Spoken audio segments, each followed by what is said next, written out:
His skin was blue, his eyes a glowing red, and his hair a shimmering blue-black.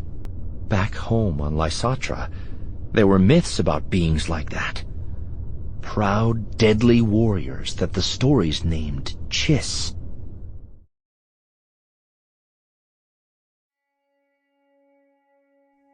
Razza di letali guerrieri nativa del pianeta Cila nelle regioni sconosciute, i Chiss hanno da sempre avuto contatti molto limitati con altre culture della regione e pressoché nessuno con la galassia nota, perlomeno nelle ultime migliaia di anni. E fino all'ascesa del grande ammiraglio Thrawn tra i ranghi della Marina Imperiale, la loro stessa esistenza è rimasta oggetto di miti e leggende.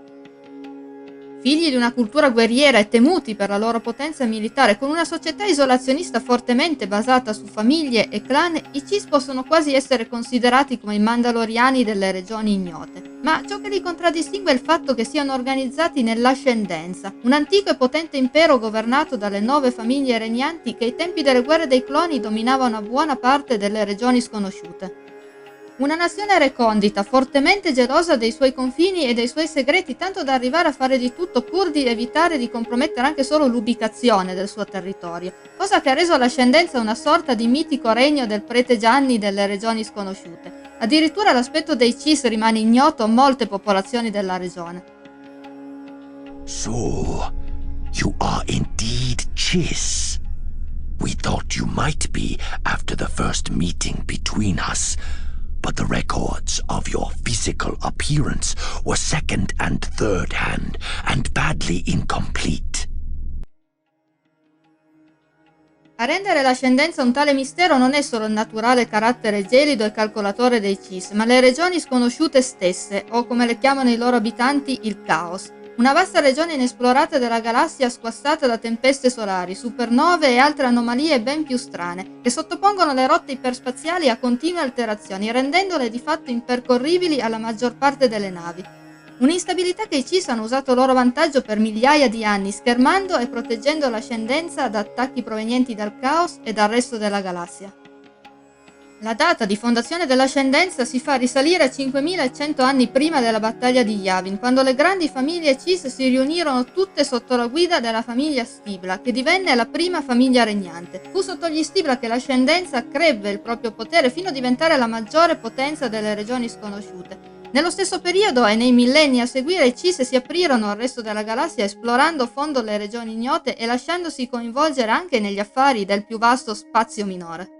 L'ultimo grande conflitto galattico cui i Chiss hanno preso parte risale a 3500 anni prima della caduta dell'impero, alle grandi guerre tra la Repubblica e i Sith, che controllavano il pianeta Exegol, anch'esso situato nelle regioni ignote a pochi passi in effetti dai confini dell'Ascendenza. Alla fine della guerra i Chiss si ritirarono all'interno dei propri confini tagliando ogni ponte con lo spazio minore, e in effetti Thrawn è il primo Chiss a palesarsi al resto della galassia in 3500 anni. E pur godendo di un'alta notorietà dato il suo rango nella Marina Imperiale, ben pochi sanno dare un nome alla sua specie, ancora meno sanno dell'esistenza di una potenza nelle regioni ignote nota come Ascendenza Chiss. Nonostante l'indiscusso potere militare, però, l'Ascendenza persegue una ligia politica di non intervento e sebbene sia consentito ai guerrieri Chiss di entrare nei territori di altre specie per raccogliere informazioni, qualsiasi tipo di attacco preventivo rappresenta una chiara violazione del protocollo militare. Ciò non toglie che i Chiss siano tutt'altro che pacifisti, proni a punire duramente e con precisione chirurgica chiunque osi sfidarli apertamente, dimostrando tutta la loro brutalità ed efferatezza. I Chiss d'altronde vedono l'Ascendenza come un baluardo di cultura, ordine e sicurezza contro il caos che li circonda, e ritengono le altre specie poco più di bambini immaturi da dover sopportare con paziente indulgenza. No one out here liked the Chiss. It wasn't just that they considered themselves better than everyone else. No, it was that the Chiss didn't seem to think there was even anyone else out here for them to feel superior to.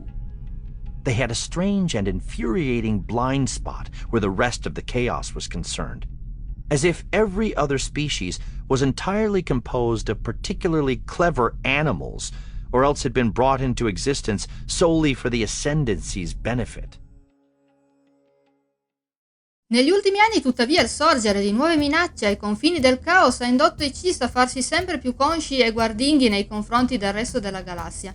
Una consapevolezza che si concretizza con l'istituzione della flotta di difesa espansionistica, che va ad affiancare la preesistente forza di difesa. A differenza di quest'ultima, incaricata della sorveglianza dei territori interni, la missione della flotta di difesa espansionistica è quella di pattugliare le regioni del caos oltre i confini dell'ascendenza e di valutare eventuali pericoli. Un corpo speciale di ricognitori di cui fa parte il capitano di vascello Thrawn al comando dell'incrociatore pesante Springhawk, parte della forza di Picchetto 6 guidata dall'ammiraglio Aralani.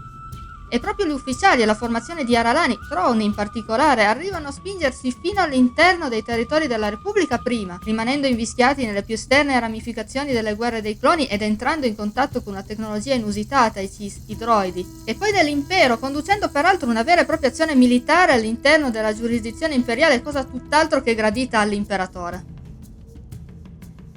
For all their pronouncements of non-interference in others' activities, the aristocrats have a deep desire to know what those activities consist of. Our scouts range far and wide, entering even into the parts of space once claimed by the Republic, and now claimed by the Empire. Gli ufficiali della flotta di difesa espansionistica provengono tutti dall'Accademia Militare di Tarim, sul pianeta Naporar, sede del quartier generale della flotta, là dove viene anche in parte addestrato un corpo militare segreto composto da navigatori molto speciali. Se infatti per poter navigare le impervie rotte iperspaziali il resto delle popolazioni del caos si rivolge a gilde terze di navigatori, le navi militari CIS si appoggiano ai cosiddetti Osili e Zembo, parola in lingua Ciun traducibile come coloro che camminano nel cielo, o Skywalkers. Bambine, la maggior parte femmine, sensibili alla forza, dotate di quello che i CIS chiamano il terzo occhio, grazie al quale sono in grado di guidare le navi da guerra attraverso lunghe distanze. La loro connessione con la forza tuttavia tende a scemare molto velocemente, già intorno ai 13 anni è quasi completamente scomparsa. Per una specie quasi totalmente impermeabile alla forza, l'esistenza di questi navigatori è tanto preziosa da essere uno dei segreti meglio custoditi dell'ascendenza, di cui solo le più alte cariche civili e gli ufficiali di ponte della Marina sono a conoscenza. Ma ancora più segreto è il processo con il quale queste bambine diventano Skywalkers, il cosiddetto programma cercatrici, che prevede non solo il loro allontanamento forzoso dalle famiglie d'origine e l'addestramento all'uso del terzo occhio, ma anche il completo eradicamento dei ricordi della loro vita precedente. Una pratica a conoscenza dei soli patriarchi è tenuta nascosta anche agli aristocrati, gli alti membri delle famiglie nobili che compongono la classe politica dell'ascendenza. Essi si dedicano al governo dell'ascendenza sia a livello familiare e locale attraverso cariche come i Patriel, governatori a carattere planetario, sia a livello nazionale tramite il Syndicure, l'organo supremo di governo, un consiglio composto da rappresentanti chiamati Syndic delle famiglie regnanti e delle grandi famiglie con potere sia legislativo che esecutivo. Sia il Syndicure che il Consiglio Gerarchico di Difesa, l'organo di comando delle flotte, hanno sede nella città di Chaplar, capitale dell'ascendenza. La grande città che sorge sulla superficie ghiacciata di Cila e che rappresenta un altro degli inaccessibili segreti dell'ascendenza. Thrawn wasn't supposed to know the truth about the Ascendancy's capital city. No one except senior syndics, flag officers, and the patriarchs of the 9 families knew the full truth. He turned, fixing her with such an intense look that she reflexively drew back a little. What's happened to our capital, Ziara? The same thing that happened to the whole planet. Quella che ad occhi esterni pare infatti una fiorente metropoli da 7 milioni di abitanti è in realtà una città fantasma su un pianeta altrettanto vuoto.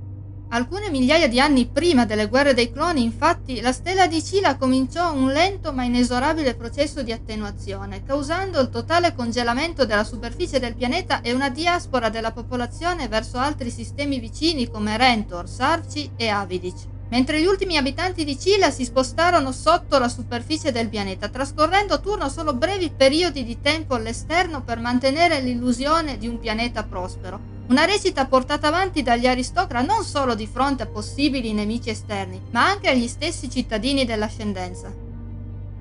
Così nella città di Chaplar le uniche strutture regolarmente attive sono lo spazioporto, il Consiglio Gerarchico di Difesa e i centri governativi, ovvero la sala delle convocazioni e la cupola dell'Assemblea, sedi del Syndicure. Ciò che solo pochissimi eletti, finanche all'interno del Syndicure, sanno però è che il declino di Cila non fu causato da un evento naturale.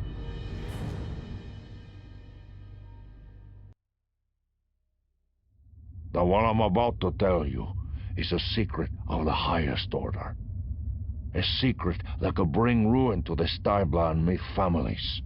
Perhaps even lead to the destruction of the Chiss Ascendancy. Let me tell you about the Star Flash.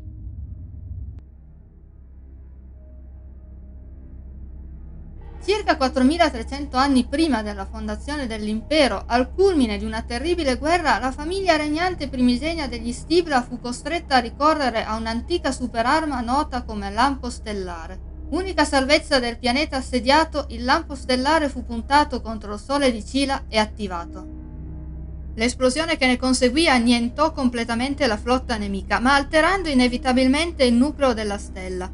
A seguito di ciò i patriarchi delle grandi famiglie imposero che la verità sull'ultimo assalto a Cila fosse tenuta segreta. La famiglia Stibla rinunciò volontariamente al potere lasciando il posto all'oligarchia che permane tuttora. Alla famiglia Myth, i cui guerrieri avevano dato la vita nell'operare il lampo stellare, fu concesso di diritto il titolo di famiglia regnante. Non solo, la tragica storia del lampo stellare permane anche nel simbolo della famiglia, un sole rosso ardente. Al tempo dell'impero erano 9 le famiglie regnanti dell'ascendenza, ognuna con la sua prerogativa, che fosse il potere commerciale come nel caso dei Boadir o quello militare come per gli Irisi e i già citati Myth. 9 famiglie che insieme alle 40 grandi famiglie minori intessevano una ragnatela di alleanze e rivalità anche interne a una stessa famiglia, intricata al punto da rendere la politica interna dell'ascendenza indecifrabile a qualunque non cis. 9 ruling families. 40 great families. Neither of those numbers was fixed either. The Myth and Abik were allies, with the Arisi and Ufsa aligned against them. The Chaff had a mild degree of opposition going with the Myth, but weren't particularly enthusiastic about the Arisi either. The Dasklo and Klar had their own rivalry going on in parallel with the others, while the Plick and Boadil seemed to shift alliances as the need, the mood, or possibly just the current solar cycle required. And that didn't even count the snarled social and political networks inside the 40 and between them and the 9. Le rivalità tra le famiglie possono essere tanto ostiose da arrivare a sfociare quasi in guerre civili, eventualità tutt'altro che remota considerando che tutte le 9 famiglie regnanti dispongono di flotte militari private al comando diretto del patriarca. Patriarca che rappresenta l'autorità massima di una famiglia con poteri pressoché assoluti, a cominciare dalla potestà di indicare validi candidati per la riassegnazione all'interno della famiglia e spesso bypassarne il processo burocratico di adozione. Perché va detto che le famiglie cis non rappresentano soltanto un gruppo di consanguinei, ma sono fazioni sociopolitiche molto più grandi e l'appartenenza alla nobiltà passa non solo attraverso la linea di sangue, ma anche attraverso altri canali, in special modo il servizio militare. I giovani più promettenti entrano infatti a far parte di una famiglia nobile attraverso un preciso processo di adozione, ricevendo il titolo di adottivo di merito, che in genere decade con il congedo, ma l'appartenenza a una famiglia può diventare permanente nel momento in cui l'adottivo di merito surge al grado di figlio delle prove. Il massimo titolo a cui può aspirare un adottivo è quello di primo acquisito, i cui figli nascono già con il titolo di cugino, quindi di fatto membri di sangue della famiglia.